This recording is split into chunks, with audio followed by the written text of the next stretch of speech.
নমস্কাৰ বন্ধুসকল, welcome to my YouTube channel Assam career jobs. আজি পুনৰ নতুনকৈ চাকৰি আহিলে 2025 বৰ্ষৰ কাৰণে।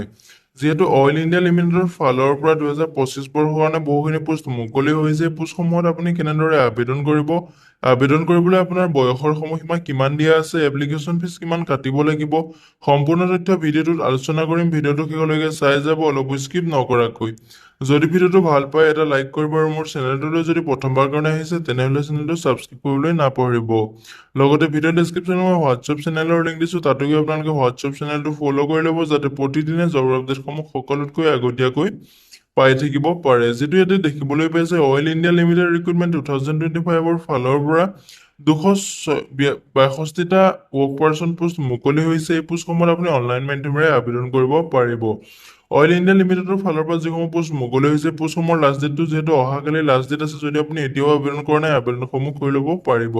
ইয়াতে লিখা আছে, Oil India Limited has release an employment notification for the recruitment of 262 work person post at oil field headquarters Duliajan. যিটো দুলিয়াজানৰ পোষ্টসমূহ মুকলি হৈছে। ইণ্টাৰেষ্টেড এণ্ড এলিজিবল কেণ্ডিডেটে অনলাইন কৰিব পাৰিব, মানে অনলাইন মাধ্যমেৰে আপুনি আবেদনসমূহ কৰিব পাৰিব। এতিয়া অভাৰভিউ এটা দিয়া আছে।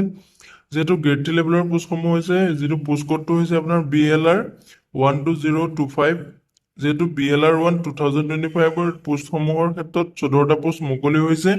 এই পোষ্টৰ ক্ষেত্ৰত আপোনাৰ এডুকেশ্যন কোৱালিফিকেশ্যনটো 10 পাছ কৰিলে আপুনি আবেদনসমূহ কৰিব পাৰিব। লগতে আপোনাৰ second class BLR attendance certificate থাকিব লাগিব, তেতিয়া আপুনি পোষ্টটোত আবেদন কৰিবলৈ এলিজিবল হ'ব। 2 নম্বৰতে আছে আপোনাৰ যিটো গ্ৰেড 3 পোষ্ট আছে, পোষ্ট কোডটো হৈছে আপোনাৰ OSG 1।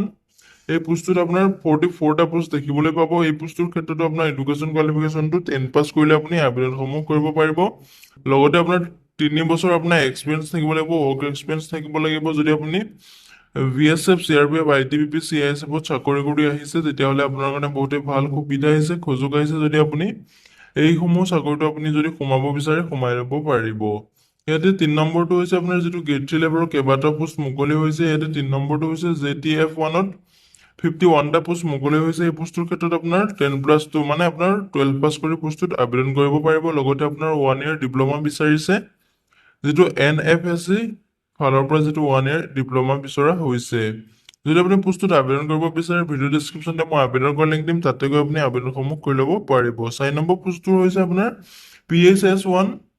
এই পোষ্টৰ আপোনাৰ 2টা পোষ্ট মুকলি হৈছে। এই পোষ্টটোৰ ক্ষেত্ৰতো আপোনাৰ ডিপ্ল'মা লাগিব, লগতে আপোনাৰ এক্সপিৰিয়েঞ্চ থাকিব লাগিব আৰু মিনিমাম কোৱালিফিকেশ্যন আপুনি 12 পাছ কৰিব লাগিব, তেতিয়া এই পোষ্টটোত আবেদন কৰিবলৈ ইলিজিবল হ'ব।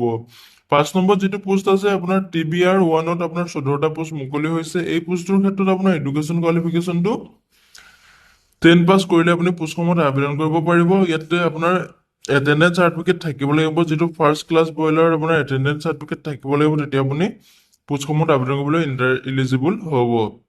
যিটো 6 নম্বৰত আছে আপোনাৰ গ্ৰেড 3 লেভেলৰ পোষ্ট NTR1ত এটা পোষ্ট মুকলি হৈছে। এই পোষ্টটোত আপোনাৰ BSc নাৰ্ছিং লাগিব, পোষ্ট বেচিক BSc নাৰ্ছিঙো থাকিব লাগিব। যদি আপোনাৰ BSc নাৰ্ছিং নাই, তেতিয়া আপুনি পোষ্টটোত আবেদন কৰিব নোৱাৰে। যদি আপোনাৰ BSc নাৰ্ছিং বা পোষ্ট বেচিক BSc নাৰ্ছিং আছে, তেতিয়া আপুনি পোষ্টটোত আবেদন কৰিব পাৰিব। যিটো 7 নম্বৰত পোষ্ট আছে আপোনাৰ CAH1ত যিটো পোষ্ট আছে, এটা পোষ্ট মুকলি হৈছে। এই পোষ্টটোৰ ক্ষেত্ৰত আপোনাৰ বেচেলৰ ডিগ্ৰী হ'ব লাগিব, আপোনাৰ গ্ৰেজুৱেশ্যন থাকিব লাগিব, লগতে আপোনাৰ minimum 1 year duration from A government recognised board university and institute, মানে আপোনাৰ এটা ডিপ্ল'মা থাকিব লাগিব হিন্দী ট্ৰেন্সলেটৰ কোৰ্চৰ ওপৰত, তেতিয়া আপুনি পোষ্টসমূহত আবেদন কৰিব পাৰিব। লগতে আপোনাৰ 6 ছমহীয়া এখন কম্পিউটাৰ চাৰ্টিফিকেট থাকিব লাগিব। হিন্দী এণ্ড ইংলিছ টাইপিঙতো আপোনাৰ কম্পিউটাৰ চাৰ্টিফিকেটটো থাকিব লাগিব, তেতিয়া আপুনি পোষ্টসমূহত আবেদন কৰিব পাৰিব। যিটো গ্ৰেড 4 লেভেলৰ চাকৰি মুকলি হৈছে, গ্ৰেড 4 লেভেলৰ যিটো আপোনাৰ পোষ্ট কোডটো হৈছে CHE1। ইয়াতে আপোনাৰ 4টা পোষ্ট মুকলি হৈছে। এই পোষ্টসমূহত আবেদন কৰিবলৈ আপোনাৰ এডুকেশ্যন কোৱালিফিকেশ্যনটো আপোনাৰ 10 পাছ কৰিলে আপুনি আবেদন কৰিব পাৰিব। লগতে আপোনাৰ 3 বছৰীয়া আপোনাৰ এখন ইঞ্জিনিয়াৰিঙৰ ফালৰ পৰা এখন ডিপ্ল'মা থাকিব লাগিব, তেতিয়া আপুনি পোষ্টটোত আবেদন কৰিবলৈ ইলিজিবল হ'ব। 9 নম্বৰত যিটো পোষ্ট আছে, যিটো আপোনাৰ CIV1ত আছে, তাতে 11টা পোষ্ট মুকলি হৈছে। এই পোষ্টটোৰ ক্ষেত্ৰতো আপুনি মেট্ৰিক পাছ কৰি আবেদন কৰিব পাৰিব। লগতে আপোনাৰ 3 বছৰীয়া ডিপ্ল'মা থাকিব লাগিব ইন চিভিল ইঞ্জিনিয়াৰিং, মানে আপোনাৰ চিভিল ইঞ্জিনিয়াৰিঙৰ ফালৰ পৰা 3 বছৰীয়া এখন ডিপ্ল'মা থাকিব লাগিব, তেতিয়া এই পোষ্টটোত আবেদন কৰিবলৈ আপুনি ইলিজিবল হ'ব। যিটো আপোনাৰ 10 নম্বৰত পোষ্ট আছে, গ্ৰেড 4 লেভেলৰ পোষ্টটোত আপোনাৰ COM1ত আছে, আপোনাৰ 2টা পোষ্ট মুকলি হৈছে এডুকেশ্যন কোৱালিফিকেশ্যন। এই পোষ্টটোৰ ক্ষেত্ৰতো আপোনাৰ মেট্ৰিক পাছ কৰি আবেদন কৰিব পাৰিব। লগতে আপোনাৰ 3 বছৰীয়া আপোনাৰ ডিপ্ল'মা থাকিব লাগিব, যিটো কম্পিউটাৰ ইঞ্জিনিয়াৰিং আছে এই পোষ্টটোৰ ক্ষেত্ৰত আপোনাৰ কম্পিউটাৰ ইঞ্জিনিয়াৰিঙৰ ফালৰ পৰা ডিপ্ল'মা থাকিব লাগিব, তেতিয়া আপুনি পোষ্টটোত আবেদন কৰিবলৈ ইলিজিবল হ'ব। যিটো আপোনাৰ 11 নম্বৰত পোষ্ট আছে INS1, তাতে আপোনাৰ 25টা পোষ্ট দেখিবলৈ পাব। এই পোষ্টটোৰ ক্ষেত্ৰতো আপোনাৰ 10 পাছ কৰি আপুনি আবেদন কৰিব পাৰিব। লগতে আপোনাৰ 3 বছৰীয়া ডিপ্ল'মা থাকিব লাগিব ইলেক্ট্ৰনিক্স এণ্ড টেলিকমিউনিকেশ্যন ইঞ্জিনিয়াৰিঙত আপোনাৰ ইঞ্জিনিয়াৰ চাৰ্টিফিকেট থাকিব লাগিব, তেতিয়া আপুনি পোষ্টসমূহত আবেদন কৰিব পাৰিব। যিটো আপোনাৰ 12 নম্বৰত আপোনাৰ গ্ৰেড 4 লেভেলৰ পোষ্টটো মুকলি হৈছে, তাতে আপোনাৰ 62টা পোষ্ট দেখিবলৈ পাব। MEC1 এই পোষ্টটোত আপোনাৰ কোৱালিফিকেশ্যন বিচাৰিছে, 10 পাছ কৰিলে আপুনি আবেদন কৰিব পাৰিব। লগতে আপোনাৰ মেকানিকেল ইঞ্জিনিয়াৰিঙৰ ফালৰ পৰা 3 বছৰীয়া এখন ডিপ্ল'মা থাকিব লাগিব, তেতিয়া আপুনি পোষ্টটোত আবেদন কৰিবলৈ ইলিজিবল হ'ব। যিটো গ্ৰেড 4 লেভেলৰ পোষ্টসমূহ যিটো আৰু মুকলি হৈছে, আপোনালোকৰ 13 নম্বৰ পোষ্টটো আছে ইয়াতে ELE1ত পোষ্ট মুকলি হৈছে, 31টা পোষ্ট মুকলি হৈছে। এডুকেশ্যন কোৱালিফিকেশ্যন এই পোষ্টটোৰ ক্ষেত্ৰতো আপোনাৰ 10 পাছ কৰি আবেদন কৰিব পাৰিব।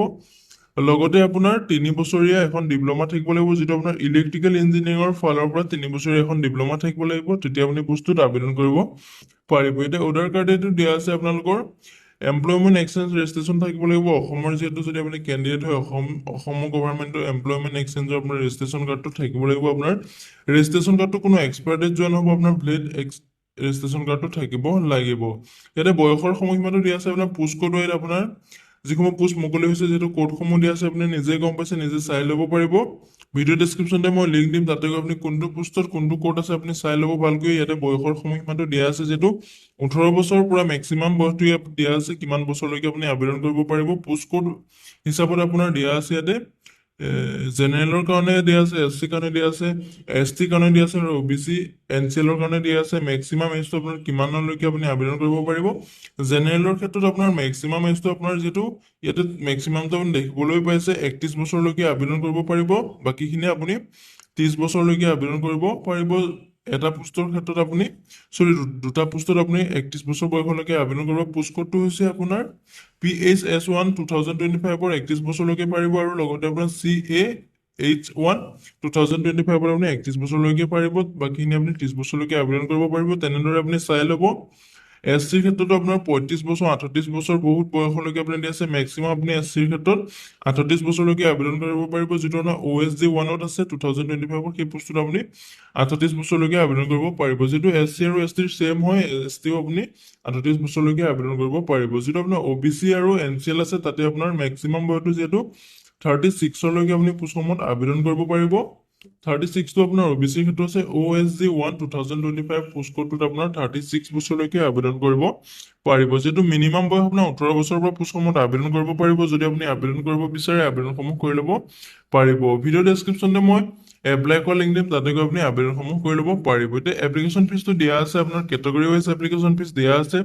ইউআৰ OBC সকলে ইয়াতে 200 টকা প্লাছ GST এপ্লিকেশ্যন ফিজ কাটিব লাগিব। বাকী SC ST EWS ex servicemen PWB ইয়াত কোনো ধৰণৰ এপ্লিকেশ্যন ফিজ কাটিব নালাগে। হাউ টু এপ্লাই ক্ষেত্ৰত ক'বলৈ গ'লে, যদি আপুনি পোষ্টসমূহত ইণ্টাৰেষ্টেড হয়, এলিজিবল হয়, ভিডিঅ' ডেছক্ৰিপশ্যনতে মই আবেদন কৰা লিংক দিম, তাতে গৈ আপুনি আবেদনসমূহ কৰি ল'ব পাৰিব। ষ্টাৰ্টিং ডেটটো হৈছে যিহেতু 18 জুলাই তাৰিখৰ পৰা এই পোষ্টসমূহত আবেদন প্ৰক্ৰিয়াটো ষ্টাৰ্ট হৈ গৈছিলে, আৰু লাষ্ট ডেটটো আছে যিহেতু 18 আগষ্ট তাৰিখত এই পোষ্টসমূহৰ লাষ্ট ডেট আছে। অহাকালি এই পোষ্টসমূহৰ লাষ্ট ডেট আছে। যদি আপুনি ইণ্টাৰেষ্টেড হয়, এলিজিবল হয়, আবেদনসমূহ কৰি ল'ব পাৰিব।